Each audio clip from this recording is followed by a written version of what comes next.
বাংলাদেশের সিলেটের কানাইঘাটে আওয়ামী লীগ, যুবলীগ, ছাত্রলীগের চিহ্নিত সন্ত্রাসীদের সাথে নিয়ে জামাত শিবির কর্মীদের, জামাত শিবিরপন্থী অ্যাক্টিভিস্ট, বুদ্ধিজীবী আলেমোলামাদেরকে হত্যার হুমকি দিচ্ছে কওমি আলেমোলামাদের একটা অংশ।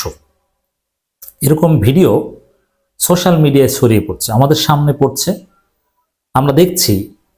ভিডিওতে স্লোগান দিচ্ছে, হই হই রই রই জামাত শিবির গেলি গই। বিশেষ করে একজন ব্যক্তিকে টার্গেট করা হচ্ছে, হই হই রই রই আসলাম তুই গেলি কই, আসলামের দুই গালে অমুক তমুক ইত্যাদি ইত্যাদি।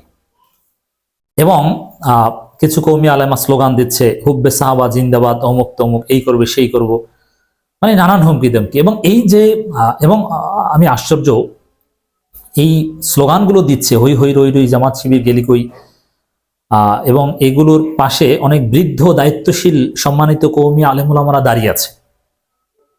ছোট ইয়াং বাচ্চা ছেলেরা এগুলো বলতে পারে, মুরব্বীরা এগুলো সমাধান করবে, কিন্তু সিনিয়ররা, মুরব্বীরা, যাদের বয়স অনেক, চেহারা দেখলেই বোঝা যায়, তারা দাঁড়িয়ে আছে, তাদের সামনেই স্লোগান দিচ্ছে, মানে তাদের মৌনসম্মতি আছে, প্রকাশ্যে তাদের সমর্থনে স্লোগান দেওয়া হচ্ছে।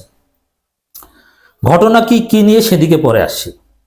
আপনি একটু চিন্তা করেন দর্শক, হাসিনা পরবর্তী এই নতুন বাংলাদেশে, যেই বাংলাদেশের দায়িত্বে ডক্টর ইউনূস, যেই বাংলাদেশ নতুনভাবে স্বাধীন হয়েছে শিবিরের রক্তের উপর ভিত্তি করে, জামাত নিষিদ্ধের উপর ভিত্তি করে, শিবিরের ব্রেন চাইল্ডে যে বাংলাদেশ স্বাধীন হয়েছে, শিবিরের 9 দফার বদৌলতে আন্দোলন হাসিনা পতন পর্যন্ত গড়িয়েছে,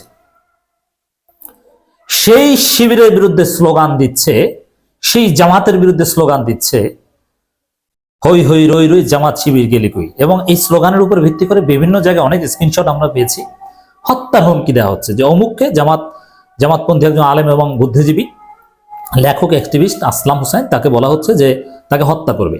তিনি নিজেও, আমি দেখলাম যে সোশ্যাল মিডিয়া অভিযোগ করছেন। তো এটা এত সহজ নয়। জামাত শিবির তো বাংলাদেশে ভেসে এসেছে, বাংলাদেশটা হাসিনার রাহুর গ্রাস থেকে মুক্ত করে দিয়েছে এই কওমি হুজুররা, আর জামাত শিবির হচ্ছে তার সুবিধাভোগী নাকি? এজন্য জামাত শিবিরকে এখন ঘর থেকে ধরে এনে জবাই করার, পেটানোর হুমকি ধামকি দিচ্ছে, আর জামাত শিবিরের লোকজন বাংলাদেশে বসে আঙ্গুল চুষবে। যে হাসিনা জামাত শিবিরের সাথে চালাকি করে পারে নাই, শিবিরের সাথে চালাকি করে পারে নাই, ধরা পড়তে হয়েছে, সেখানে কওমি দায়িত্বশীল আলেমোলামারা কিভাবে একটা বুদ্ধিভিত্তিক এলমি বিতর্ককে রাজনৈতিক মারামারিতে রূপ দেওয়ার উস্কানি দিচ্ছেন।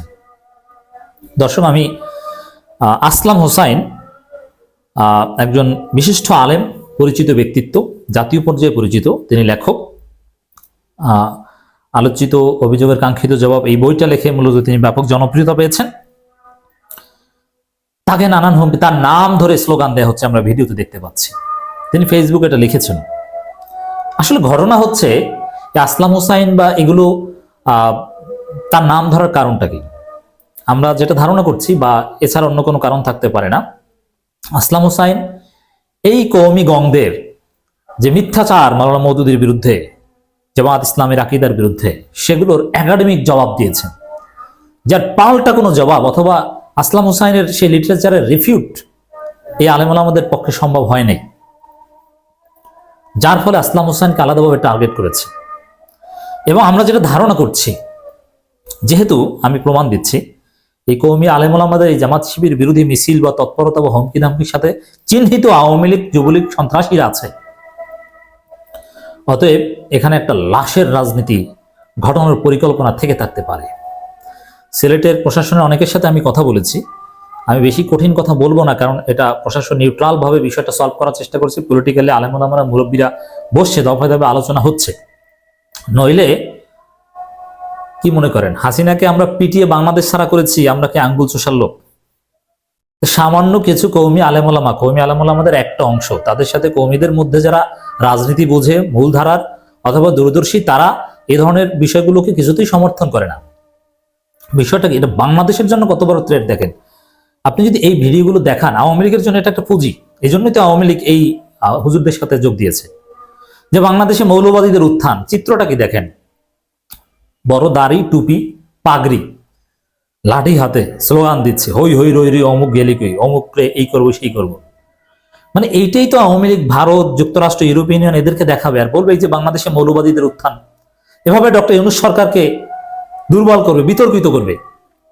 মৌলবাদ কার্ড খেলছে আওয়ামী লীগ, আর তাতে এই হুজুররা সহায়তা করছে। এটা সিম্পল বিষয়। আমরা তো জানি যে মাওলানা মওদুদী, মুয়াবিয়া রাদিয়াল্লাহু আনহু বা নানান বিষয়ে এদের অনেক বিষয় হিসাব নিকাশ আছে। এছাড়া মাওলানা ওবায়দুল্লাহ ফারুকের সিলেট 5 আসনে নমিনেশন পাওয়া, জামাত শিবিরের তৎপরতা দেখানো, অনেক পলিটিক্স আছে। আমি সেদিকে যাচ্ছি না, কারণ এটা একটা সমাধান, রেকনসিলিয়েশনের প্রসেস চলছে, পিসফুল রিকনসিলিয়েশন, এই কারণে আমি এগুলো বলছি না। একটা সহজ বিষয়, মুয়াবিয়া রাদিয়াল্লাহু আনহুর একটা বিষয় নিয়ে ঝামেলা চলছে। তো এটা একটা তাত্ত্বিক বিতর্ক ভাই, সেটা আপনি মারামারি ঘর থেকে তুলে এনে পিটাবেন, এগুলো কি? এগুলো কেমন মানসিকতা? এগুলো সুনির্দিষ্টভাবে এটা ইসলামেও জায়েজ নেই, এটা উগ্রবাদী, সন্ত্রাসী, আইন নিজের হাতে তুলে নেওয়া, এটা সন্ত্রাসী কার্যক্রম, এটা নাজায়েজ কার্যক্রম। আমরা নানানভাবে মাননীয় ধর্ম উপদেষ্টা ডক্টর আফামা খালিদ সাহেবের দৃষ্টি আকর্ষণ করেছি এবং তিনি নির্দেশনা অলরেডি দিয়ে দিয়েছেন যে এই বিষয়ে তিনি কথা বলবেন। এ কারণে আমরা পাল্টা ব্যবস্থার কথা বললাম না, জাস্ট এতটুকু বললাম, শিবিরের ছেলেরা হাসিনার মতো মহাপরাক্রমশালী প্রধানমন্ত্রীকে, যার সাথে ভারত, চীন, রাশিয়া ছিল, পুলিশ, বিজিবি, র্যাব, সেনাবাহিনী সবাই ছিল, সেই হাসিনাকে শিবিরের ছেলেরা পিটিয়ে দলবল সব বাংলাদেশ ছাড়া করেছে। আর আপনি কে যে আপনাকে মোকাবেলা করতে শিবিরে আলাদা কোনো বিশেষ যোগ্যতা লাগবে?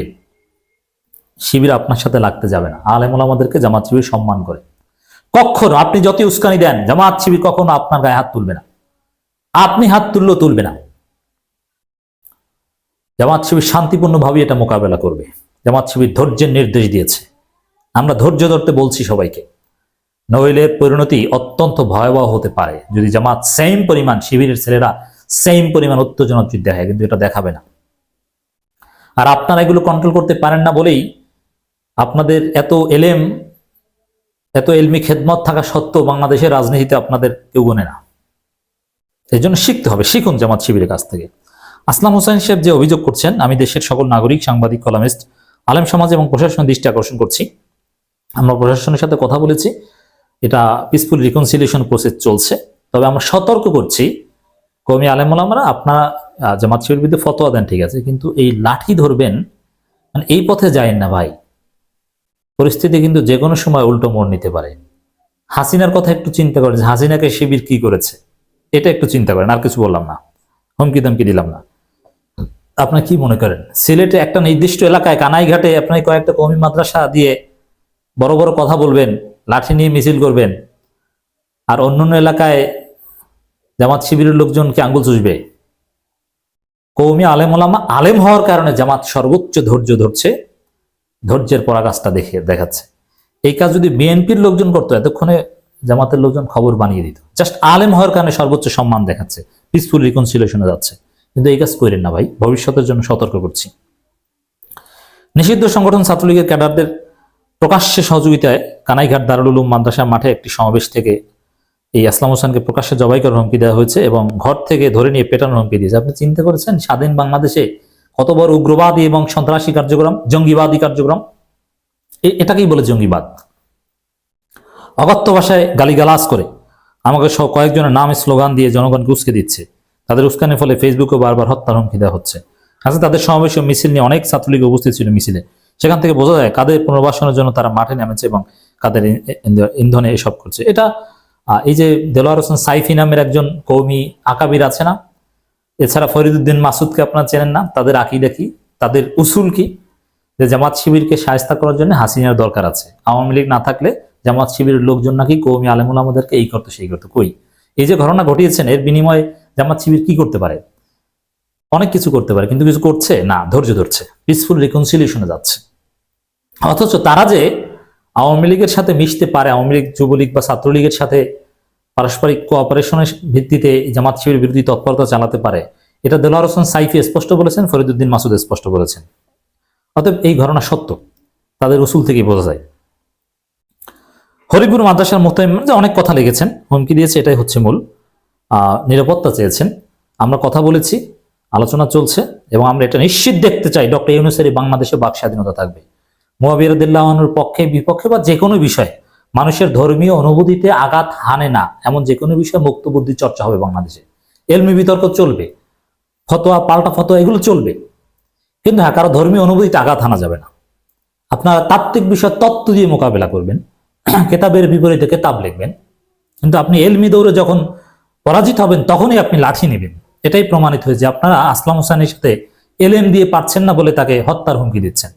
পারলে তার বই খণ্ডন করে একটা পাল্টা কেতাব লেখেন না ভাই, আমাদের কাছে দেন।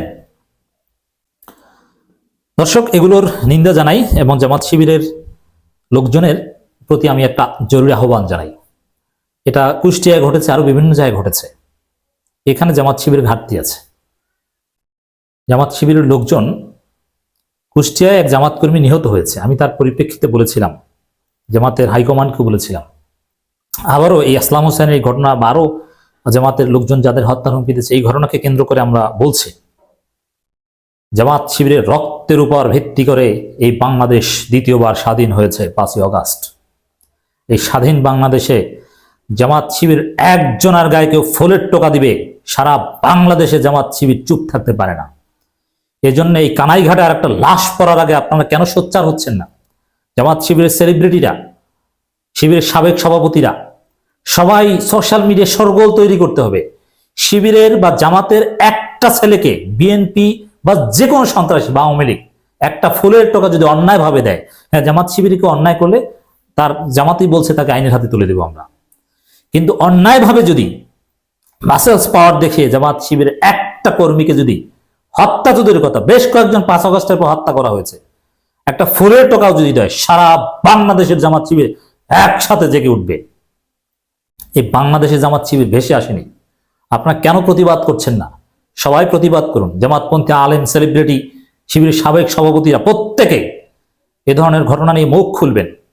আমি বলছি না যে কর্মী আলেমুল আমাদেরকে থ্রেট দিতে হবে, পাল্টা হুমকি দিতে হবে, না, জামাত এটা করে না। কিন্তু আপনি জাস্ট বলেন যে এগুলো কি, হই হই রই রই অমুক গেলি কই, অমুকরে ধরে এনে পেটাতে হবে, জবাই করতে হবে, এগুলোর বিরুদ্ধে তো আপনি বলতে পারেন। আপনি মানবাধিকার জ্ঞান নিয়ে এই উগ্রবাদের বিরুদ্ধে, সন্ত্রাসের বিরুদ্ধে, জঙ্গিবাদের বিরুদ্ধে কেন সোচ্চার হবেন না? আসুন আমরা সবাই প্রতিবাদের ঝড় তুলি। সোশ্যাল মিডিয়ায় যদি আমরা প্রতিবাদ করতে পারি, সন্ত্রাসীরা অর্ধেক দমন হয়ে যাবে। সোশ্যাল মিডিয়া হাইপ তোলা ইজ ভেরি ইম্পর্টেন্ট। সবাই কথা বলুন।